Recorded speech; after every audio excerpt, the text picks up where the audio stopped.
नमस्कार, स्वागत है आप सभी का। आप देख रहे हैं गंगा सवेरा। आपके साथ मैं हूं राजीव ढोंडियाल। सुबह के बज गए हैं 8 और वक्त हो गया है कोरोना अपडेट हेल्थ बुलेटिन का। तमाम बड़ी खबरें होंगी इस बुलेटिन में जो हम आपको बताने वाले हैं, लेकिन उससे पहले ताजा हाल क्या है यूपी का कोरोना से, वो जरा जान लीजिए। यूपी में अब तक कोरोना के 8,729 कोरोना संक्रमित केसेस सामने आए। 3,324 एक्टिव केसेस, इनमें से 5,176 मरीज ठीक होकर घर लौट चुके हैं। गौतम बुद्ध नगर से 26, आगरा से 9, गोंडा से 4 नए कोरोना के पॉजिटिव मिले हैं। मेरठ और हरदोई में 15-15 केसेस नए मिले हैं। कोरोना का अपडेट है तो आंकड़ा है 8,729 का। इसमें एक्टिव केसेस संख्या 3,324 ही है। तो जो मरीज ठीक हो गए, यानी कि जो रिकवरी जिनकी हो चुकी है, पूरी तरह स्वस्थ हो चुके हैं, उनकी संख्या कहीं ज्यादा है। उनकी संख्या है 5,176। गौतम बुद्ध नगर में 26 केसेस सामने आए हैं।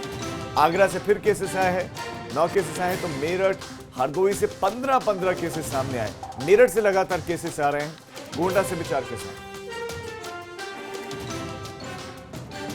पॉजिटिव केस आने में कोई घबराहट इस प्रकार से नहीं होनी चाहिए।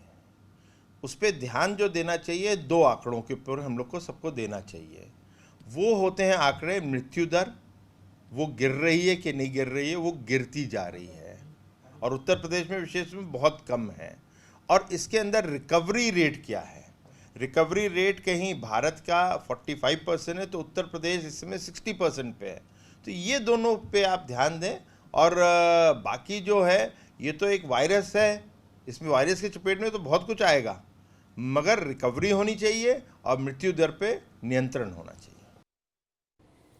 मेरठ में कोरोना संक्रमण पर यह बड़ी खबर मिल रही है। कैबिनेट मंत्री सुरेश खन्ना पर कोरोना का खतरा मंडरा रहा है। कैबिनेट मंत्री सुरेश खन्ना पर कोरोना का खतरा। जिन मरीजों से वो मिले थे, उनमें से 2 तो कोरोना पॉजिटिव मिल गए। जिन मरीजों से मिले थे मंत्री सुरेश खन्ना, उनमें 2 कोरोना के पॉजिटिव मिले हैं। सुरेश खन्ना ने कोरोना मरीजों से बात भी की थी। कुल 15 केसेस मेरठ की बात करें तो वो पॉजिटिव आए मिले हैं एक बार फिर से। कुल संख्या 458 पहुंच गए हैं।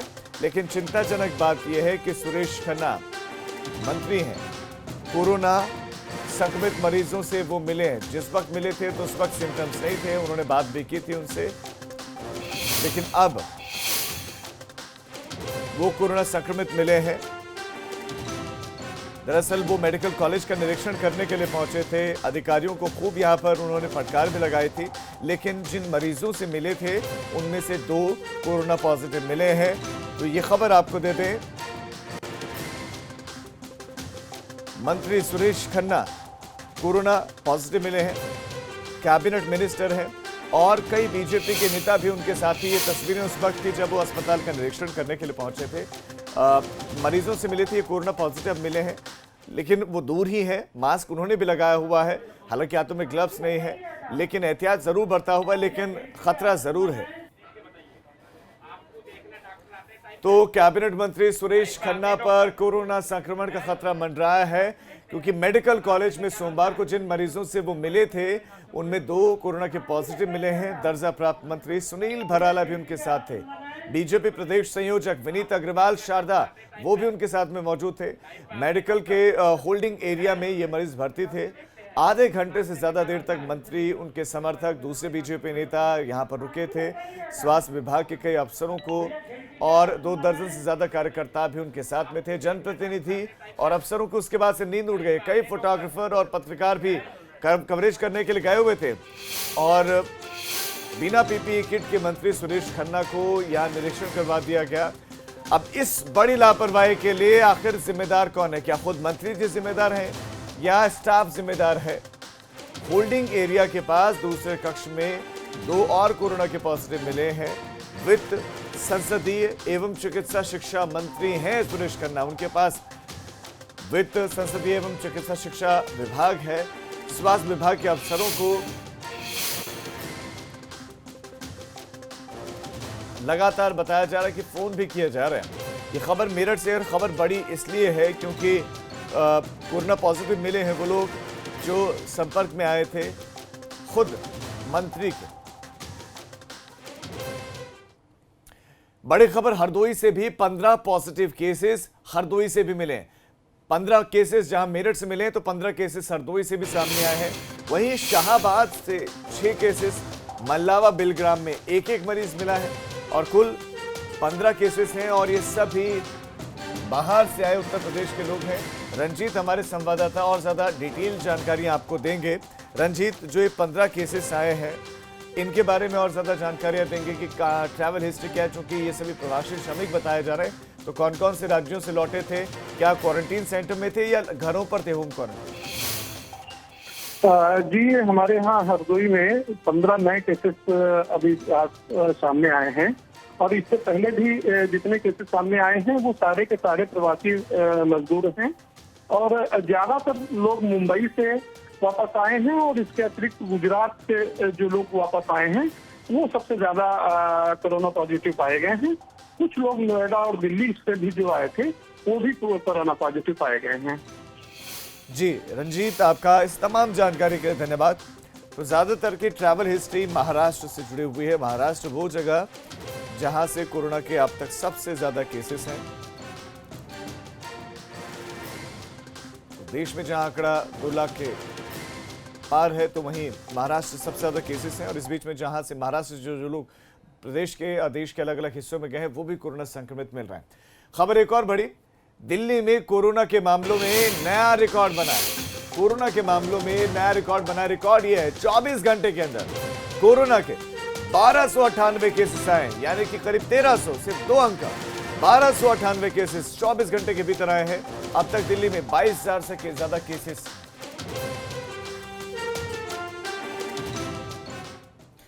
यूपी में 69,000 सहायक अध्यापकों की भर्ती प्रक्रिया अब अंतिम चरण में है।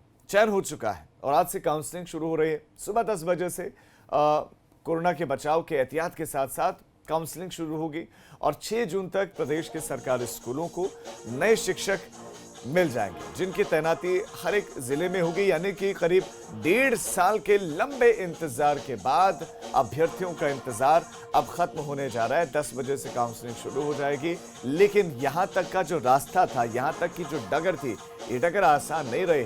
कई चुनौतियों का सामना करना पड़ा अभ्यर्थियों को भी और सरकार को भी, क्योंकि चुनौतियां अभ्यर्थियों के द्वारा भी कोर्ट में दी गई।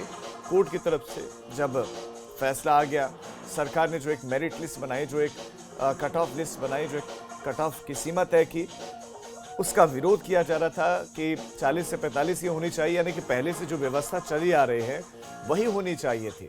लेकिन सरकार का इस पर स्पष्ट ये कहना था कि उनकी प्राथमिकता गुणवत्ता को बढ़ाना है।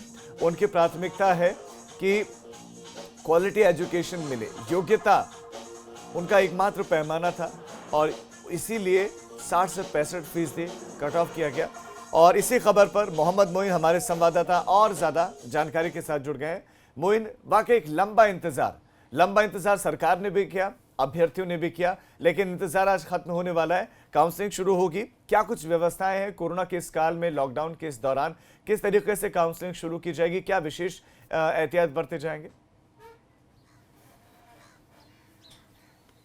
जी बिल्कुल, साफ तौर पर कहा जाए कि कोरोना काल में जहां एक तरफ लोगों के सामने रोजगार का संकट है, वहीं बड़ी संख्या में तकरीबन 69,000 लोगों को सरकारी नौकरी मिलना अपने आप में वाकई बहुत सुखद एहसास कराने वाला है। तो जो अभ्यर्थी हैं खासे उत्साहित हैं। अगर हम प्रयागराज की बात करें तो प्रयागराज में आज सुबह 10 बजे जो अभ्यर्थी हैं जिनको मेरिट लिस्ट में जगह मिली हुई है उनको बुलाया गया है और आज पहले दिन सिर्फ दिव्यांगों और महिला अभ्यर्थियों को बुलाया गया है। उन्हें अपने सारे एजुकेशनल सर्टिफिकेट लाने होंगे, दूसरे डॉक्यूमेंट्स लाने होंगे और साथ ही साथ उनके चेहरे पर मास्क ज़रूरी है, उनके पास हैंड सैनिटाइज़र ज़रूरी है। ये सारे के सारे इंतज़ाम इसलिए किए गए हैं ताकि कोरोना काल में जो भर्ती हो रही है, जो काउंसलिंग हो रही है, तकरीबन 990 सीट जो है वो प्रयागराज में है और उसमें से 982 सीटों पर चूंकि एससी कैटेगरी की कुछ सीटें खाली रह गई थी तो उनको बुलाया गया है। तो जो सेंटर बनाया गया है जहां पर काउंसलिंग होनी है, वहां पर सिलेक्टेड कैंडिडेट्स के अलावा बाकी लोगों का प्रवेश पूरी तरह प्रतिबंधित है ताकि ज़्यादा भीड़ ना लगे। कई कर्मचारियों की ड्यूटी लगाई गई है ताकि वो सोशल डिस्टेंसिंग का पालन कराते रहें। तो खास तौर पर कहा जा सकता है कि तमाम अभ्यर्थी ऐसे हैं जो दूसरे जिलों से आए हैं, वो एक दिन पहले ही यहाँ पर आ चुके हैं। तमाम लोगों ने अपने रिश्तेदारों के यहाँ शरण ली हुई है और तमाम लोगों ने रेलवे स्टेशन और बस स्टेशन मैं पर आपसे ये रात समझना बिताई है, चाहूंगा, वैसे ताकि वो अभ्यर्थी सुबह जानते जल्द से होंगे जल्द सारी मौका मिले चीजें, जब क्योंकि उन्होंने एग्जाम पास किया है, इस मुकाम तक पहुंचे। लेकिन उसके बाद भी उससे इतर भी मैं आपसे समझना चाहूंगा कि बहुत सारे अभ्यर्थी बहुत सारी जो है मिस कर जाते हैं, तो आप उन्हें बताएं कि इस पूरी की पूरी प्रक्रिया के दरमियान क्या होगा, काउंसलिंग की ये प्रक्रिया किस तरीके से चलेगी, क्या कुछ होगा इसमें? देखिए, उन्हें अपना वो मार्कशीट लाना होगा जिसको उन्होंने क्वालिफाई किया है। हालांकि लिस्ट पहले से ही तैयार है, लिस्ट सार्वजनिक की जा चुकी है 3 दिन पहले ही। तो वो लिस्ट यहाँ पर जो बेसिक शिक्षा विभाग के अधिकारी रहेंगे उनके पास रहेगी। उनको अपने सारे ओरिजिनल सर्टिफिकेट लाने हैं, जो उनके एजुकेशनल सर्टिफिकेट्स हैं वो ओरिजिनल लाने हैं, वो यहाँ पर जमा भी किए जा सकते हैं। इसके साथ साथ जो दूसरे डॉक्यूमेंट्स ज़रूरी बताए गए थे वो सारे डॉक्यूमेंट्स लाने हैं। एक बैंक ड्राफ्ट लग रहा है जनरल कैटेगरी के लिए 500 रुपए का, और जो SC कैटेगरी के हैं, जो OBC हैं, जो दिव्यांगजन हैं, उनके लिए 200 रुपए का बैंक ड्राफ्ट लग रहा है, वो बैंक ड्राफ्ट लाना होगा। साथ ही साथ एक हलफनामा देना होगा। हलफनामे में इस बात का जिक्र करना होगा कि उन्होंने जितनी सूचनाएं दी हैं वो सारी की सारी सही हैं, कोई भी गलत या भ्रामक सूचनाएं उन्होंने नहीं दी हुई हैं। तो ये फॉर्मेलिटी जैसे वो पूरी करेंगे, कुछ देर के बाद उनकी काउंसलिंग प्रक्रिया पूरी होगी, उनको नियुक्ति पत्र दे दिया जाएगा और कुछ दिन के बाद उनकी पहले ट्रेनिंग शुरू होगी। 6 महीने तक ट्रेनिंग चलती है और 6 महीने के बाद फिर उन्हें स्थायी तौर पर नियुक्ति दे दी जाती है। तो आज ऐसे अभ्यर्थियों के लिए बड़ा दिन है। बड़ा दिन हम इसलिए कह रहे हैं कि उत्तर प्रदेश में जो 69,000 शिक्षकों का चयन हुआ है, उनमें से 4 ऐसे हैं जिन्हें 57 साल की उम्र में नौकरी मिलने जा रही है, यानी 62 साल रिटायरमेंट की एज है, सिर्फ 5 साल ही पढ़ा पाएंगे वो। लेकिन जहां एक तरफ सरकारी नौकरी के लिए मारामारी रहती है, तो 57 साल की उम्र में इस तरह से क्वालिफाई करना अपने आप में एक बड़ी बात है। तो समझा जा सकता है कि आज के दौर में, खासकर कोरोना के मुश्किल काल में, एक अदद सरकारी नौकरी कितना मायने रखती है, किस तरह से लोग बिल्कुल बड़ी बात है। और ये प्रेरणा सरकार के स्रोत भी बनेंगे और लोगों के लिए कि कोरोना के मुश्किल काल में उसने ये भर्तियां पूरी की। आप उम्मीदों को मत छोड़ना, क्योंकि आप जो चाहते हैं वो उसको पा सकते हैं, बस थोड़ी सी मेहनत उसके लिए करनी होती है। वहीं 10 बजे से चूंकि ये प्रक्रिया शुरू होगी, ये कब तक चलेगी ये भी जान लेना अभ्यर्थियों के लिए बहुत ज्यादा जरूरी है। कितने बजे तक ये चलती रहेगी दिन भर? देखिए, पूरे उत्तर प्रदेश में जो काउंसलिंग की तारीख रखी गई है वो आज 3 जून से 6 जून तक रखी गई है। लेकिन प्रयागराज जनपद की हम बात करें तो यहाँ लक्ष्य ये रखा गया है कि काउंसलिंग 3 दिन में ही पूरी कर ली जाएगी। उसके बाद अगर जगह बचती है, उसके बाद अगर लोग नहीं आ पाते हैं, तब चौथे दिन काउंसलिंग जाएगी। और अगर सारी सीटें भर जाती हैं तो जो लक्ष्य रखा गया है, ताकि लोगों को ज़्यादा परेशान ना होना पड़े, बेसिक शिक्षा विभाग को भी ये पता है कि अभी होटल नहीं खुले हुए हैं, बाहर से जो लोग आएंगे उनके पास रुकने की जगह नहीं होगी, तो जल्द से जल्द प्रक्रिया पूरी कर ली जाए, लोगों को नियुक्ति पत्र दे दिया जाए, उनके चेहरे पर मुस्कान बिखेर दी जाए, इसके इंतजाम किए गए हैं। तो यहाँ जो लक्ष्य रखा गया है वो 3 दिन का रखा गया है। आज पहले दिन दिव्यांगजनों को और महिला अभ्यर्थियों को बुलाया गया है, और अगले 2 दिन जो है वो मेरिट के हिसाब से वो दूसरे अभ्यर्थियों को बुलाया गया है। तो 3 दिन में ही प्रक्रिया पूरी कर लिए जाने का लक्ष्य है। वैसे पूरे उत्तर प्रदेश में 3 से 6 जून तक पहले फेज में 4 दिन का लक्ष्य रखा गया है कि 4 दिनों तक काउंसलिंग की जाएगी। अब उसमें देखना यह होगा कि कितने अभ्यर्थी आते हैं, कितने अभ्यर्थी अपने डॉक्यूमेंट्स का वेरिफिकेशन करा पाते हैं और कितनों को नियुक्ति पत्र मिलता है। अगर बचती हैं सीटें, तब फिर सेकेंड फेज की काउंसलिंग की कोई नई डेट जो है हफ्ते 10 दिन के बाद वो जारी की जाएगी। जी मोइन, आपका इस तमाम जानकारी के लिए धन्यवाद। तो 10 बजे से काउंसलिंग की प्रक्रिया शुरू हो जाएगी। आप जा सकते हैं सेंटर्स पर और अपने डॉक्यूमेंट्स लेकर आप जरूर जाएं। खबर अब अमेठी से, जहां की सांसद और केंद्रीय मंत्री स्मृति ईरानी ने विदेश मंत्री एस जयशंकर से अपने संसदीय क्षेत्र अमेठी के एक युवक का शव मंगाने के लिए चिट्ठी लिखी है। युवक का नाम अभयराज था, जिसकी अफ्रीका में तंजानिया में मलेरिया की वजह से मौत हो गई थी। लेकिन अंतर्राष्ट्रीय उड़ानों पर पाबंदी की वजह से मृतक अभयराज का पार्थिव शरीर और उनकी पत्नी और बच्चे वहीं पर फंसे हुए हैं।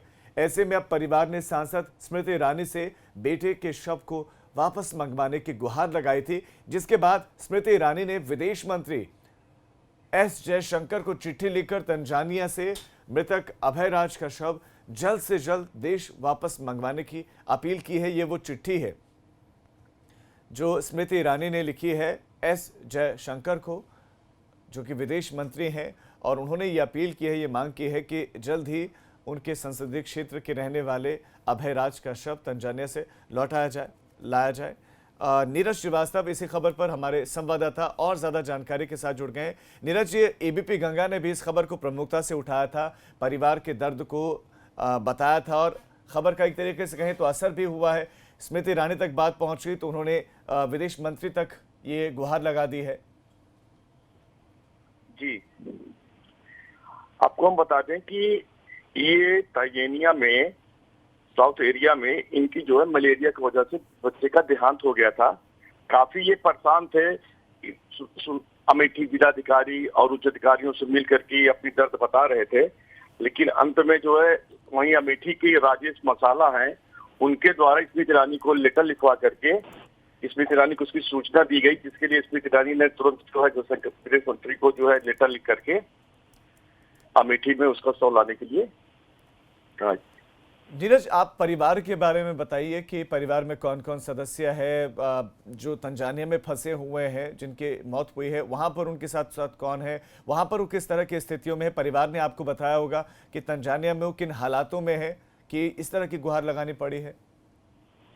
जी, वहाँ भी जो है अफरा तफरी का माहौल बना हुआ है। एक कोरोना को लेकर के जब इसकी मौत की सूचना आई, पहले लोग कोरोना से डर रहे थे।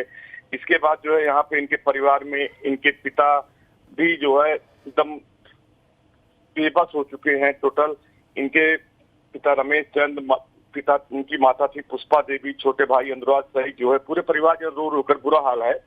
फिलहाल वो अपनी बेटे के शव के लिए जी नीरज, क्या स्मृति ईरानी ने परिवार वालों से फोन पे बात भी की है? जी जी जी, ऐसी सूचना मिली है कि परिवार वालों से जो है अमेठी सांसद ईरानी ने फोन से वार्ता भी किया है। उनको आश्वासन दिए हैं कि जल्द बहुत जल्द जो है हम कोशिश कर रहे हैं कि बेटे को आपको अपने अमेठी तक लाएं। जी नीरज, आपका इस तमाम जानकारी के लिए धन्यवाद।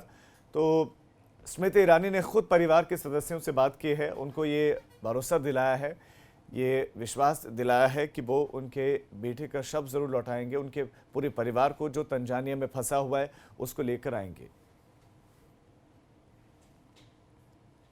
कोरोना को हराना है तो सोशल डिस्टेंसिंग, सामाजिक दूरी जरूर अपनानी पड़ेगी, तभी इस वायरस से बचाव भी संभव है। सरकार से लेकर प्रशासन लोगों से यही अपील भी करा, लेकिन जब जिम्मेदार की इस अनुशासन को तोड़ें, जब जिम्मेदार व्यक्ति इसको तोड़ें तो क्या होगा। मामला वाराणसी का है, जहां पर थाने में दरोगा जी ने जन्मदिन मनाया। जन्मदिन दरोगा जी का था, कुछ तस्वीरें आप देख लीजिए। पहले दरोगा जी का जन्मदिन मनाया जा रहा है। लंका थाने के एसओ भारत भूषण के जन्मदिन मनाने पर उनके समर्थक पहुंच गए। फिर क्या था, सोशल डिस्टेंसिंग का जमकर मखौल उड़ाया गया। वीडियो अब सोशल मीडिया पर वायरल हो रहा है। उधर पूरे मामले पर वाराणसी एसएसपी ने संज्ञान लिया है। लंका थानाध्यक्ष को स्पष्टीकरण का नोटिस जारी किया गया है। देखिए, पार्टी चल रही है थाने में, जन्मदिन मनाया जा रहा है थाने में, बाकायदा हैप्पी बर्थडे का लिख के सजाया गया है थाने को। बर्थडे आपने मनाया, बर्थडे मनाने की जगह थाने वैसे नहीं है, लेकिन बर्थडे मनाया, लेकिन समर्थकों की भीड़ आपने जुटा दी, समर्थकों की भीड़ जुटा दी आपने। लॉकडाउन के नियमों का उल्लंघन किया। क्या महामारी अधिनियम एक्ट के तहत क्या पुलिसकर्मी पर कार्रवाई नहीं होनी चाहिए? जब इन्हीं धाराओं के तहत आम आदमी पर कार्रवाई होती है तो फिर थानाध्यक्ष पर क्यों नहीं कार्रवाई? सवाल है कि कार्रवाई कब होगी।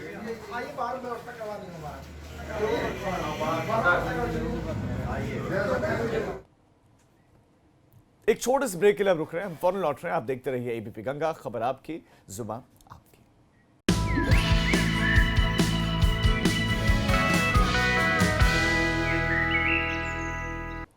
ब्रेक के बाद आप सभी का स्वागत है। खबर अब पीलीभीत से, जहां पर अफसर मनमानी में लगे।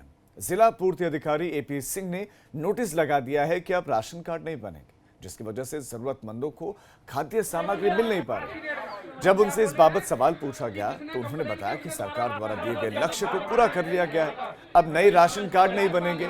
लेकिन हकीकत यह है कि जरूरतमंदों तक अभी तक खाद्य सामग्री नहीं पहुंच पा रहे हैं। लॉकडाउन का पीरियड, रियायतें आप जरूर मिली हैं, लेकिन राशन कार्ड ना होने की वजह से कितनी परेशानियां लोगों को झेलनी पड़ रही हैं, और ऊपर से अधिकारियों की ऐसी मनमानी कि सरकार मदद करना चाह रही है लेकिन अफसर मनमानी कर रहे हैं। विक्रांत हमारे संवाददाता इस खबर पर और ज्यादा जानकारियां देंगे। विक्रांत, क्या स्थिति है वहां पर? क्यों ये जिला पूर्ति अधिकारी राशन कार्ड नहीं बनाना चाहते हैं? किस तरह का लक्ष्य की बात करें, किस तरह का लक्ष्य मिला था जो इनका पूरा हो गया है, और जो जिनको दरकार है राशन कार्ड की उनकी क्या हालत है वहां? जी राजीव जी, बिल्कुल बताना चाहेंगे। जिस तरीके के जिला पूर्ति अधिकारी एपी सिंह का नया कारनामा सामने निकल कर आया है कि पूर्ति कार्यालय के बाहर उन्होंने नोटिस चस्पा कर दिया है कि सरकार द्वारा लक्ष्य जो दिया गया था उसको पूरा कर दिया गया है। लेकिन सबसे बड़ा सवाल ये उठता है कि मुख्यमंत्री के आदेश के बाद भी राशन कार्ड को लेकर लोगों के बीच, अभी जरूरतमंद लोगों के बीच मदद नहीं पहुंच पा रही है। जी विक्रांत, आपका इस तमाम जानकारी के लिए धन्यवाद। तो जरूरतमंद लोगों तक मदद पहुंच नहीं पा रहे हैं। सरकार की मंशा तो है कि मदद हो, इसीलिए राशन कार्ड बनवाए जा रहे हैं, लेकिन जिला पूर्ति अधिकारी मनमानी कर रहे हैं। यूपी में एससी के लोगों से जुड़ी हुई एक बहुत बड़ी खबर मिल रही है। अनुसूचित जाति पर हाईकोर्ट का बड़ा फैसला। बिना परमिशन के एक दूसरे की जमीन खरीदने पर रोक लगाई गई। जमीन खरीदने से पहले मजिस्ट्रेट से परमिशन की जरूरत है।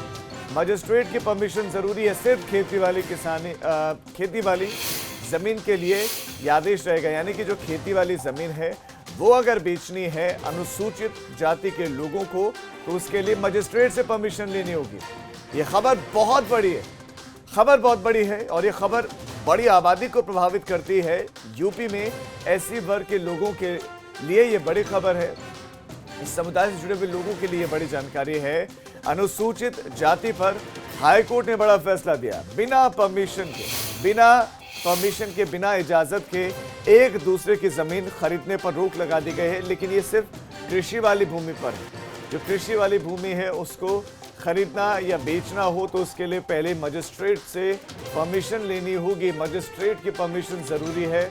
खबर बड़ी है, जमीन खरीदने से पहले मजिस्ट्रेट्स की परमिशन लेनी होगी। ये बड़ा निर्णय लिया गया है।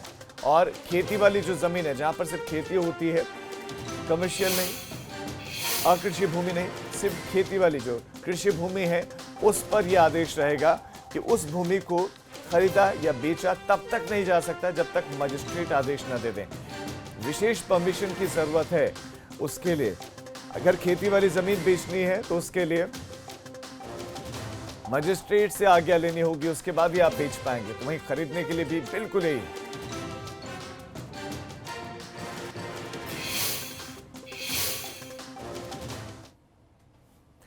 तो गंगा सवेरा में फिलहाल इतना ही, लेकिन उत्तर प्रदेश और उत्तराखंड की तमाम खबरों के लिए आप देखते रहिए एबीपी गंगा, खबर आपकी जुबान।